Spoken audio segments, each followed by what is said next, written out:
ইব্রাহিম কি মনের দুঃখের কথা বলবে? বলবে না, কারণ ইব্রাহিম হচ্ছে খলিলুল্লাহ, আল্লাহ তাআলার বন্ধু। ইব্রাহিম তো জানে আমি নিজেই তো আল্লাহর বন্ধু, আমি যা আছে আল্লাহ তা দিবে, কিন্তু আমি আল্লাহর জন্য কি করতেছি, আমি আল্লাহর জন্য কি করব?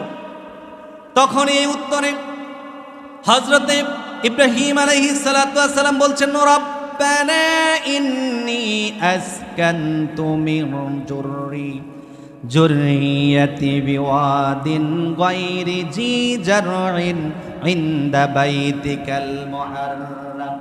বাড়ি নেই, ঘর নেই, আমি জানি। বাড়ি নেই, ঘর নেই, জানি। গৃহ নেই, গাছ নেই, ফল নেই, পানি নেই, সবই নেই, জানি। কিন্তু জমিনটা কার? আল্লাহ। আমি আল্লাহর জমিনে আল্লাহর এক গোলাম আর এক বান্দিকে রেখে গেলাম। আমি আল্লাহর হুকুম বাস্তবায়ন করার জন্য সামনে ছুটলাম। তুমি আমার গন্তব্য কোথায় গিয়ে দাঁড়াবে, কোথায় গিয়ে দু পা একসাথে করব,